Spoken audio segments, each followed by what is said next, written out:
Welcome to the 7th episode of Rontro, Class of Retro.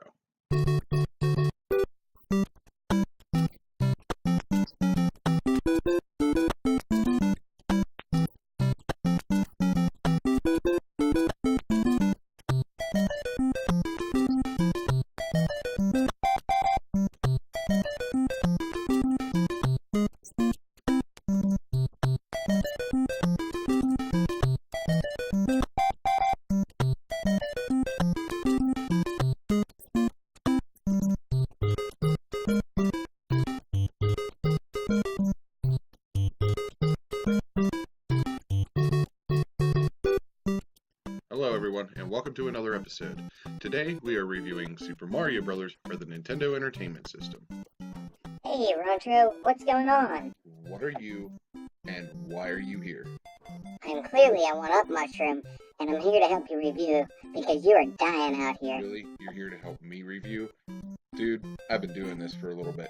I think I'll be just fine. I don't know about all that.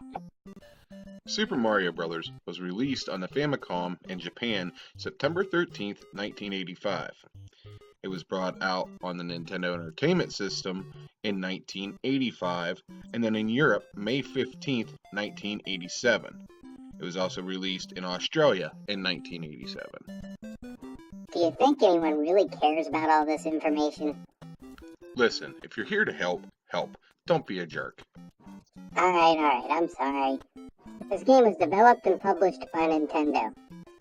And the creator of this game was Shigeru Miyamoto, my father. Well, yeah, I guess he would be, wouldn't he, one-up? That's Mr. One-Up to you. The music in the game was done by Koji Kondo, a man that also did the music for the Legend of Zelda series. And this music can be pretty catchy.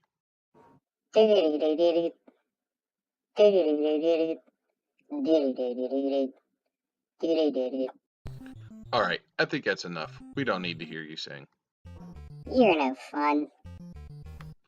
As I was saying before I was rudely interrupted, Koji Kondo wrote the 6-song musical score for the Super Mario Bros. Before composition began, a prototype was given to Kondo for the game so that he could get an idea of Mario's environment.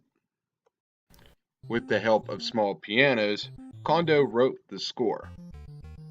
After the development of the game showed progress, he realized that his music didn't fit the pace of the game, so he changed it by increasing the tempo.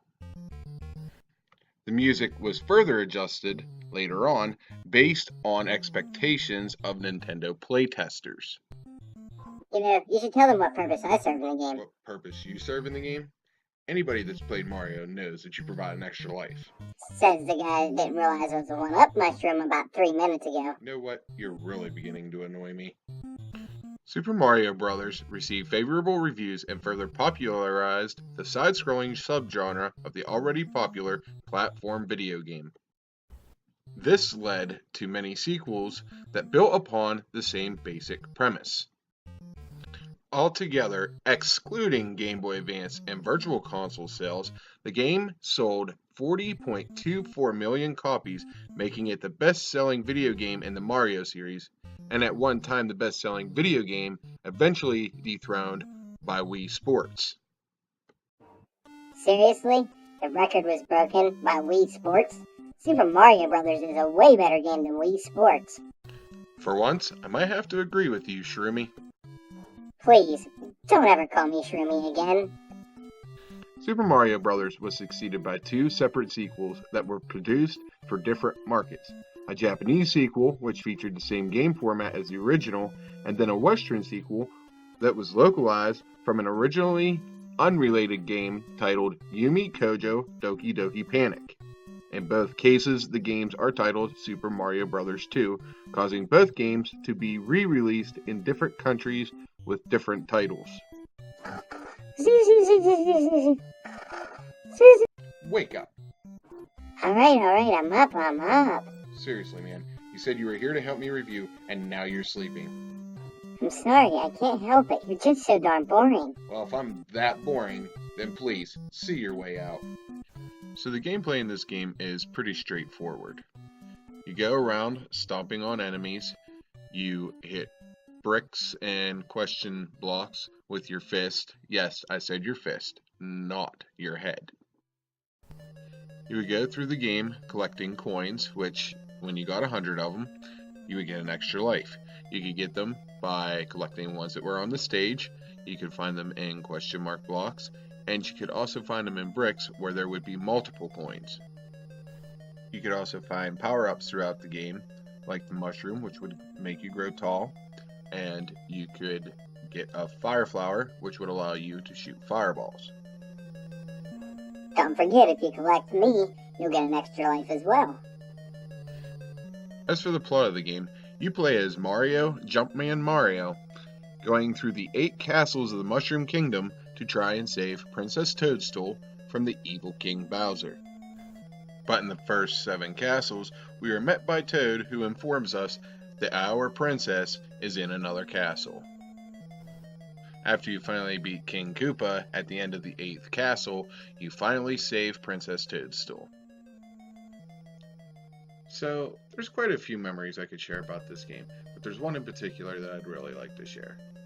Here we go again, another trip down memory lane. You know what? I think it's about time you go.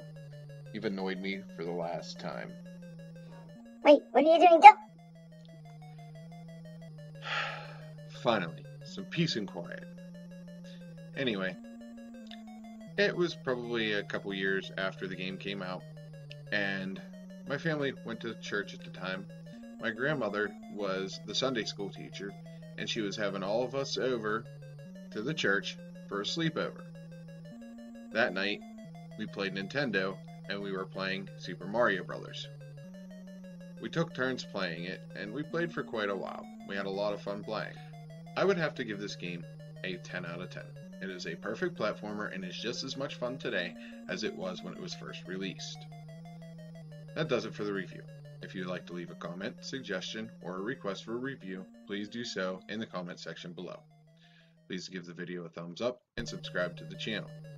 Make sure you share the video with your friends and family. This has been your host Rontro, and you've been watching The Class of Retro. Be sure to stay tuned for a quick tip. See ya!